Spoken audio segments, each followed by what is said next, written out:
Hello students, a very good morning to all of you. I hope you are fit and fine at your home. So students, today we are going to start a new chapter from class 12, that is Principles of Inheritance and Variations. So students, inheritance, meaning of inheritance, अगर कोई भी characters एक generation से दूसरी generation में transfer होते हैं तो उस प्रोसेस को हम बोलते हैं inheritance. For example the colour of our hair, the structure of our hair. For example अगर आपके पेरेंट्स के कर्ली हेयर्स है and that curly hairs you get in your self, so it is the inheritance of character. मतलब आपके parents से आप में आए हैं. Okay students. सो जेनेटिक्स क्या होता है? Organism reproduce formation of offspring of the same kind. ठीक है, जैसे पेरेंट होते हैं एज इट इज वो अपने ऑफस्प्रिंग फॉर्म करते हैं. The resulting offspring most often do not totally resemble the parent. As it is अपने पेरेंट्स की तरह नहीं होते, बट कुछ percentage they will acquire from their parents. Branch of biology that deals with the inheritance and variations. ठीक है, biology की ऐसी ब्रांच जो किससे डील करती है? इनहेरिटेंस, मतलब कौन से कैरेक्टर्स आपके ट्रांसफ़र हो रहे हैं, क्या वेरिएशन आ रहा है और ऑफस्प्रिंग में, उस ब्रांच को हम बोलते हैं genetics. Inheritance, the process by which characters are passed on from parent to progeny. Parent से प्रोजेनी को मिलने वाले कैरेक्टरिस्टिक प्रोसेस को हम बोलते हैं इनहेरिटेंस. और वेरिएशंस क्या है? It is the degree by which progeny differ from their parent. ऐसी डिग्री जिसमें पेरेंट और प्रोजेनी एक दूसरे से डिफर करते हैं. Okay students, history. Human knew before 8000 to 1000 BC. Variation is due to sexual reproduction. Variations क्यों आते हैं? सेक्सुअल रिप्रोडक्शन के थ्रू. पहले जब मैंने आपको टाइप्स ऑफ रिप्रोडक्शन पढ़ाया था, एसेक्सुअल रिप्रोडक्शन पढ़ाया था स्पेशली, तब मैंने आपको बताया था कि एसेक्सुअल रिप्रोडक्शन में जब ऑफस्प्रिंग फॉर्मेशन होगा तो वो रिसेंबल करते हैं अपने पेरेंट्स के थ्रू. क्लोन नाम का एक वर्ड मैंने आप तब डिस्कस भी किया था. क्यों क्लोन बनता है, क्यों डुप्लीकेट्स बनते हैं? क्योंकि सिंगल पेरेंट इन्वॉल्व होता है. बट सेक्सुअल रिप्रोडक्शन में 2 पेरेंट्स इन्वॉल्व होते हैं, इसलिए वेरिएशंस आते हैं. Exploited variation present in wild plants and animals to selectively breed and select organism with desirable characters. ठीक है, फिर इन वेरिएशंस का क्या करते हैं? इन वेरिएशंस को हम कलेक्ट करते हैं, चाहे वो प्लांट्स हो चाहे एनिमल्स हो. अगर वेरिएशंस अच्छे हैं तो कलेक्ट करते हैं और उसको नेक्स्ट जनरेशन के साथ ब्रीड कराते हैं ताकि ऐसे वेरिएशंस की स्पीशीज हमको और ज़्यादा मिल सके, जिसको हम बोलते हैं artificial selection and domestication of wild animals. Example is given wild cow, Sahiwal cows in Punjab. Okay, artificial selection मतलब अगर आपको कोई ब्रीड मिला है which gives a good yield of milk, अगर ज़्यादा मिल्क प्रोड्यूसिंग काव है कोई सी, तो उसका क्रॉसिंग ओवर मतलब उसका हम फर्टिलाइजेशन रिप्रोडक्शन कराते हैं एक ऐसे पर्टिकुलर ऑर्गेनिज्म के साथ जो कि यील्ड अच्छी देता हो. तो उसका एक एग्जाम्पल है Sahiwal cows in Punjab. Now some of the terminologies which is most important for this chapter is going to discuss in this slide.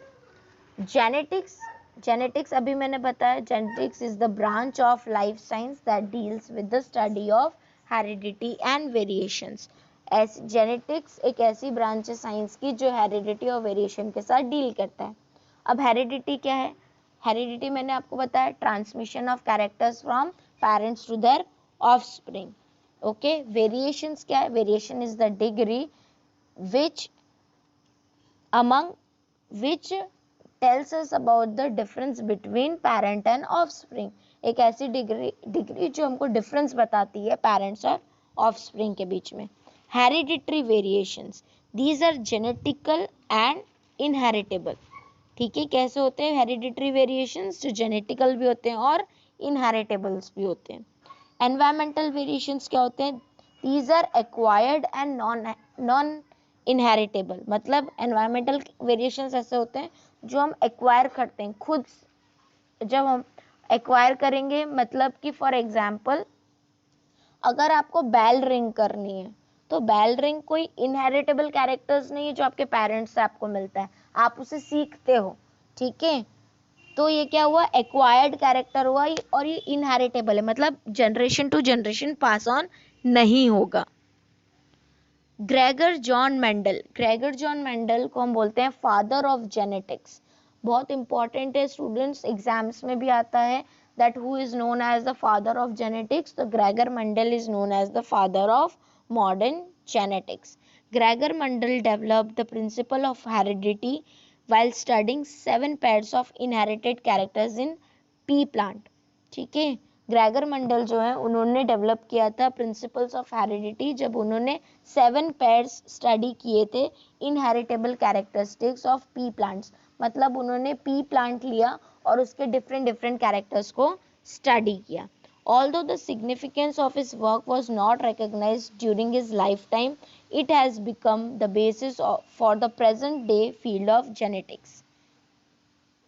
Now Mendel's approach conducted hybridization, artificial pollination, cross pollination experiment for 7 years from 1856 to 1863 and proposed law of inheritance. ठीक है, Gregor मंडल ने hybridisation करवाया, means जिसमें उन्होंने cross pollination कराया, artificial pollination कराया and उनका work कुछ 7 years तक चला जहां पर उन्होंने लॉ ऑफ इनहेरिटेंस दिया। Applied statistical analysis and mathematical logical for biological problem। ठीक है, उन्होंने स्टैटिस्टिकल एनालिसिस किए, मैथमेटिकल लॉजिकल एनालिसिस किए और जिसके थ्रू उन्होंने बायोलॉजिकल प्रॉब्लम्स को सॉल्व किया। उन्होंने बहुत सारे सैम्पलिंग किए, डेटास कलेक्ट किए, एक्सपेरिमेंट्स किए जहाँ पे ट्रू ब्रीडिंग कराई पी प्लांट्स की, जिसको हम बोलते हैं self pollination. Confirmation of inheritance from experiments on successive generation for test plants proved general rules of inheritance. Mendel investigated two opposing traits. Mendel ने 2 opposite traits को investigate किया जिसमें से थे tall and dwarf, yellow and green seed. Tall मतलब बड़े plants P के और dwarf means small plants P के, येलो कलर के सीड्स एंड ग्रीन कलर के seeds. 7 pairs of contrasting characters, जो 7 कॉन्ट्रास्टिंग कैरेक्टर्स थे वो कौन कौन से थे स्टूडेंट्स, ये आपको नोट करके रखना पड़ेगा। Height, seed shape, seed colour, seed coat, pod shape, pod colour and flower position, ये 7 कैरेक्टर्स थे। अब इन 7 कैरेक्टर्स के पैर, ठीक है, कौन सा डोमिनेंट है कौन सा रेसेसिव है। बेटा डोमिनेंट कैरेक्टर जो एक्सप्रेस हो सके वो डोमिनेंट होता है और ऐसा कैरेक्टर जो एक्सप्रेस नहीं होता वो होता है रेसेसिव कैरेक्टर। हाइट में टॉल एंड डॉफ लिया, मतलब tall and short. Seed shape में round shape and wrinkled shape. Seed colour में yellow seed and green seed. Seed coat colour में green colour and white colour. Pod shape में inflated मतलब full and constricted means flat. Pod colour में green colour and yellow colour and flower position में axial position and terminal position. ये 7 characteristics थे जो Gregor मंडल ने study किए थे। नाउ हम कुछ टर्मिनोलॉजीज के बारे में देखेंगे। फिनोटाइप, फिनोटाइप मतलब एक्सटर्नल अपीयरेंस, किसी भी प्लांट का अगर कोई एक्सटर्नल अपीयरेंस है, किसी भी ऑर्गेनिज्म की जो मॉर्फोलॉजी होती है, एक्सटर्नल कैरेक्टरिस्टिक्स होते हैं, उसको हम स्टडी करते हैं तो उसको हम बोलते हैं phenotype. The external appearance of an organism due to the influence of genes and environmental factors.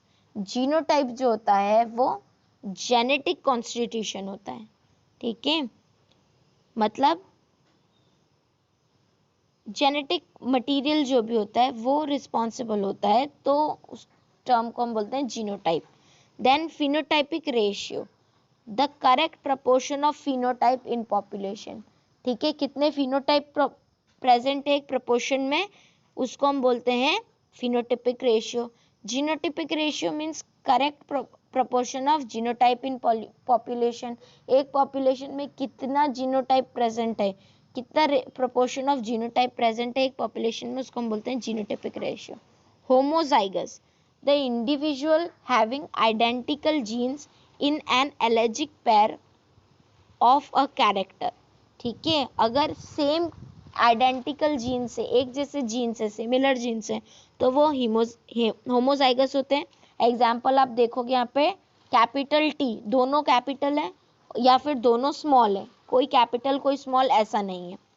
Heterozygous, जहाँ पर अनआइडेंटिकल है, मतलब सेम जीन्स प्रेजेंट नहीं है किसी भी कैरेक्टर में, तो उसको हम बोलेंगे हिट्रोजाइगस। एक कैपिटल टी है, एक स्मॉल टी है। Okay students. डोमिनेंट जीन, ऐसे जीन जो एक्सप्रेस हो सकते हैं उनको हम बोलते हैं डोमिनेंट जीन। ठीक है। रेसेसिव, जो जीन्स एक्सप्रेस नहीं होते उसको हम बोलते हैं रेसेसिव जीन। हाइब्रिड, हाइब्रिड एक ऐसी प्रोजेनी है जो किसी भी दो पेरेंट से मिलकर के बनती है। ठीक है। बैक क्रॉस क्या होता है? Back cross, the cross between F1 hybrid and one of its parent. F1 hybrid और पेरेंट के बीच में अगर क्रॉस होता है तो वो होता है बैक क्रॉस, और टेस्ट क्रॉस जो होता है वो होता है हाइब्रिड और होमोजाइगस रेसेसिव पेरेंट के बीच में। वो कब यूज होता है? जब हम किसी भी जीनोटाइप को आइडेंटिफाई करते हैं तब। Okay students, so this is the terminologies or the introduction part of this chapter. We'll continue this chapter in our next video. I hope you are well understood by this video. If any doubt is there, you can write in the comment section, and if you are well understood by this video, then like the video. Thank you so much.